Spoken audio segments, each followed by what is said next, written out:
All right, everyone. I thought it was slightly ironic that the operation in Iran was listed as Operation Midnight Hammer. Just saying. Iran has responded, however. They are going to close off the Strait of Hormuz. We'll see what ends up happening there because Iran does actually have a functional navy.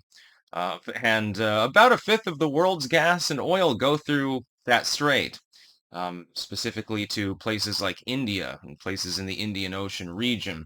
This could get really bad really quickly because the U.S. Navy generally is responsible for holding open major shipping lanes, as opposed to oil and gas from other regions that and they go through the Sinai or something like that.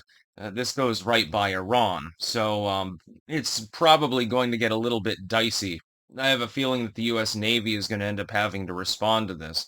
And again, with regards to the strikes that the U.S. carried out, I think that it inflames the situation. Now, I know some of you support the move, like Iran can never have the bomb. I am ambivalent towards whether Iran gets the bomb. Is it helpful if they do? No. Is it a direct threat against myself? No. This doesn't benefit me in any particular meaningful way. And while I'm still Team Trump, I vowed that I would criticize him when I thought that he did something that shouldn't have been done. This is one of those times. I don't know how this helps the situation. Iran has already been badly degraded by Israel anyway. And so their capability of continuing their operations with regards to nuclear research and even their air force, apparently some estimates say that half of their air force is now basically gone, which is believable considering the number of strikes that have gone on. And it's not really the United States fight. It's not even the same hemisphere. What's going to make it our fight is if all of a sudden the American people are feeling the pain at the pump, so to speak. It's all about economics to most people. The problem is that if that oil and gas supply is throttled, um, you will have pain at the pump. You're going to be seeing considerably higher oil prices fairly soon.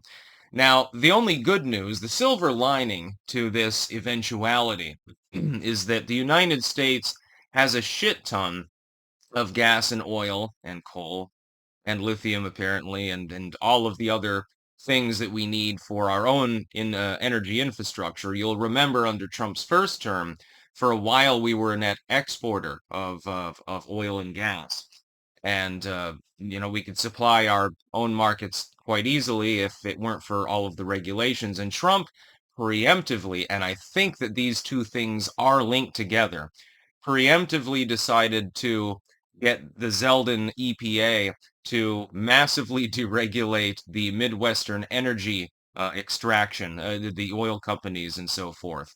Um, I think that he did this as a prelude to what happened in Iran, and I guarantee that the United States was giving intel to the Israelis, allowing them to do their operations, which were highly successful in general. I mean, Iran doesn't apparently have a meaningful resistance to Israeli technology. Despite the fact that they have a decent-sized air force, they have a relatively modern navy, they have quite a bit of manpower, and, many of them well-trained, but really it was like shock and awe 2.0, only without the regime change. The upper command has been decimated, but Khomeini is still there, although Netanyahu is basically threatening to kill him as well. That would also be a bad idea, because if the Iranian regime destabilizes entirely, we're not sure who's going to take over.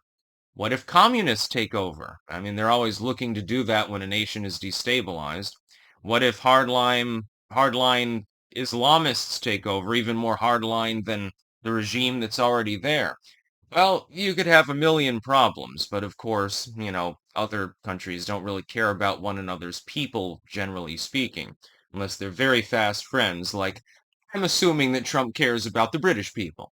I'm assuming, well, I don't think that the British government gives a shit about the American people, so never mind, but you get the idea. And Operation Midnight Hammer was a success. Um, Apparently, Iran doesn't really have the capability of dealing with B-2 bombers. And apparently, there were at least six bunker busters dropped on one of these facilities. The other ones were already badly degraded anyway, and the U.S. took them out. And it's a successful operation. You don't get American casualties. You get the point across. But now you've got to deal with the Hormuz problem. Now, it's difficult to understand what Iran hopes to gain as well, just to be clear, because by throttling it and not allowing the fuel through, they're actually fucking themselves at the same time, because they do have energy production capabilities. So I have a feeling that things are going to get messier. I don't think that this is going to die down quickly. Now, Trump is still optimistic about having some sort of peace arrangement, and negotiations and so forth, and I'm hoping that that happens. I'm hoping peace breaks out in the Middle East, at least for a short period of time, because that appears to be as long as you can maintain it in that general region. But this is quite clearly it's a response to the United States bombing their nuclear facilities. I guess the only other positive news is if you're worried about Iran getting the bomb and you think that they're going to, for some bizarre reason, haul off and randomly nuke Israel or something like that, it looks like they no longer have the capability of doing so because they no longer have any centrifuges. They've been knocked back 30, 40 years in development, so to speak. I personally, again, do not support war with Iran. I never will. It's a terrible idea. It would be a disaster. And my hope is that Donald Trump holds to what he's been saying fairly consistently, which is don't want a wider war with Iran. Well, okay, so you pledged to bomb their nuclear facilities and you did. I mean, you held to your promise, I suppose. Please don't get into a larger war with Iran because we are not equipped at the moment, militarily. Even if I supported a war effort, we are not currently equipped to do so. We can run air superiority. That's great. Can a B-2 stealth bomber guard the street corner? No, it cannot. This is why I've often chuckled when people say, liberals usually say, well, if you engage in a civil war, U.S. military is going to destroy you. Yes, well, again, you don't have enough manpower. You don't have enough machines. You don't have enough. I mean, the supply lines would end up getting cut and you'd get slaughtered, basically, by the militia. So don't try it. That would be a bad idea because even 10 or 20 million people, a small sliver of the population, is much more powerful in every non-nuclear means than the entire U.S. military, actually. We've got the largest militia in the world. But yeah, I thought that the operational name was slightly sardonic, and Iran has responded. We'll see how the U.S. responds to having 20, 30 cents added at the pump per gallon when people go and juice up their cars. That'll hurt. That's about all. Peace out.